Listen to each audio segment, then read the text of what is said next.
verbal riot. What's happening, guys? Welcome back to Verbal Riot. Let's talk about Borderlands, man. I had a chance to go watch this movie today. I went to the theater, and thankfully, the air conditioning was blasted on high because it is hot as hell out here in California. And I got to tell you, man, the best part about watching this movie was the air conditioning because the movie was not worth watching. The movie was not great. Yeah, I don't know, man. I've always taken Eli Roth with a grain of salt, right? Like I was never big into his torture porn movies. I was never big into Hostel or any of those movies. So whatever, I mean, I know some people are, and that's cool. It's just it was never my thing, right? But every time he tries to venture outside of what he normally does, it usually ends up being a disaster. And Borderlands is honestly no different. It's not the worst game adaptation I've seen because we've all seen terrible video game adaptations, right? I mean, let's be real here.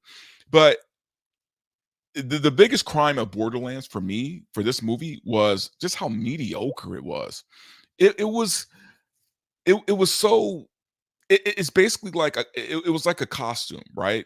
It was like a costume with somebody underneath.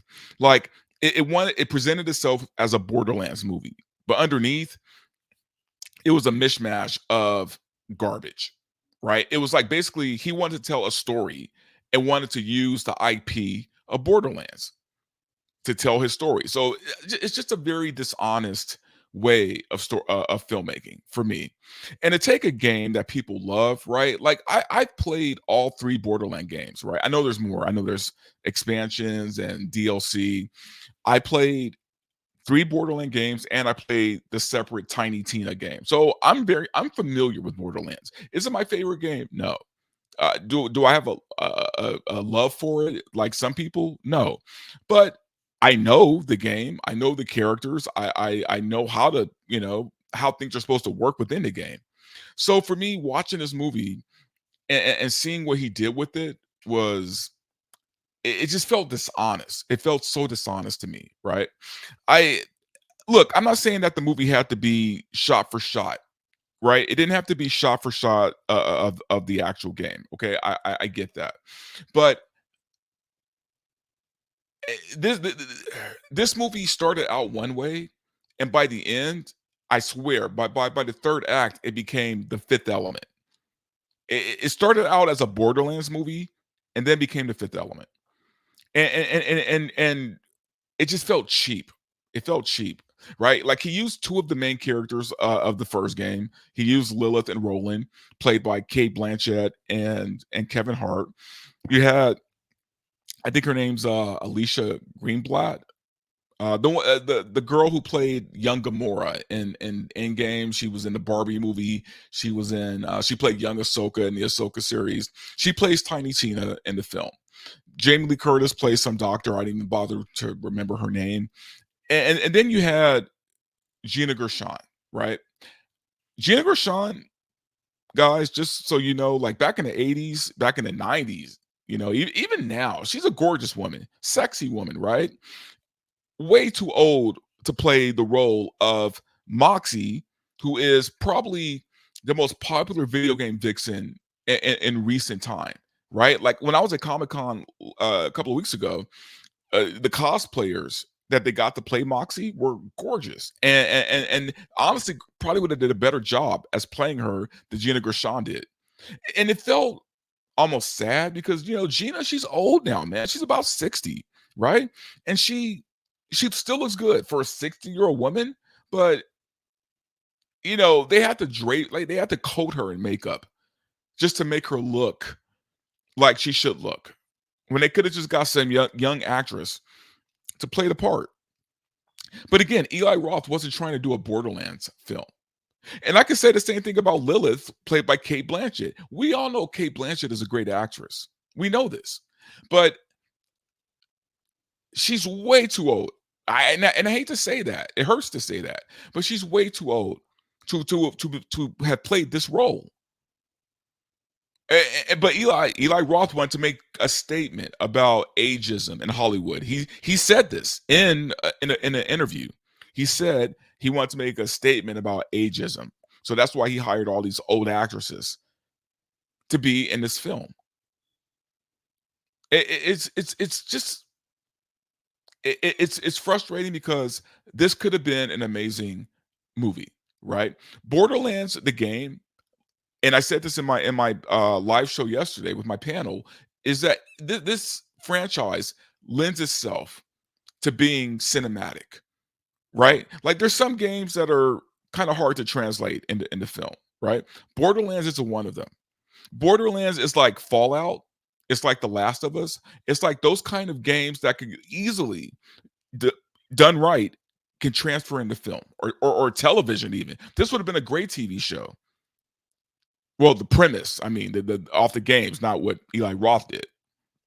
But again, he had no intention of making an actual Borderlands game. And in fact, I have an interview that I'm gonna show you that where he talks about this.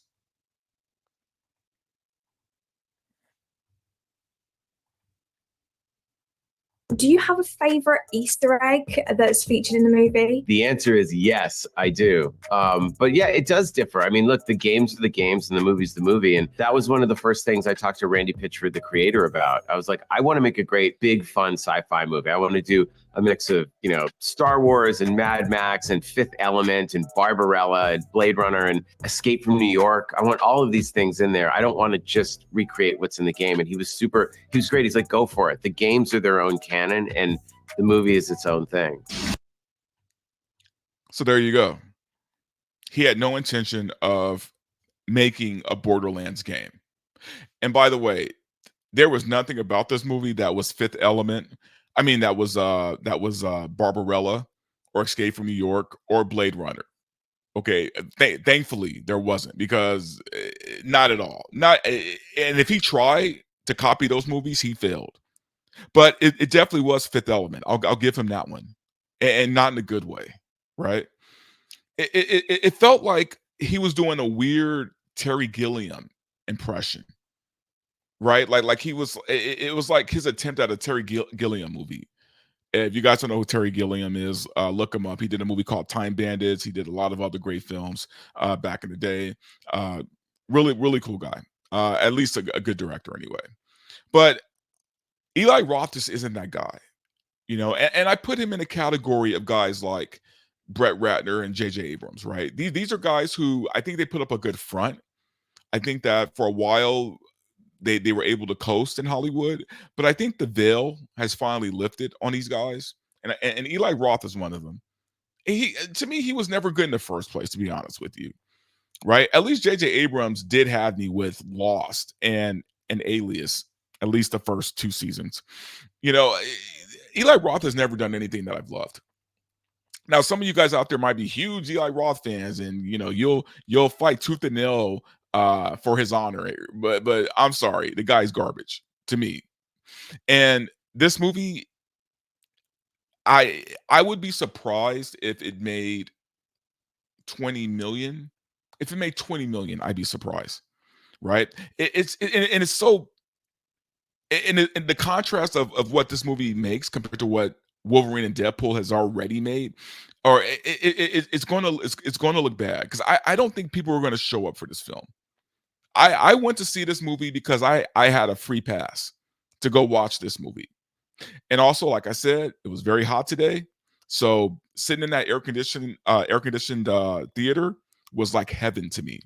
Right, I had my cold drink. I had the air conditioning blasting.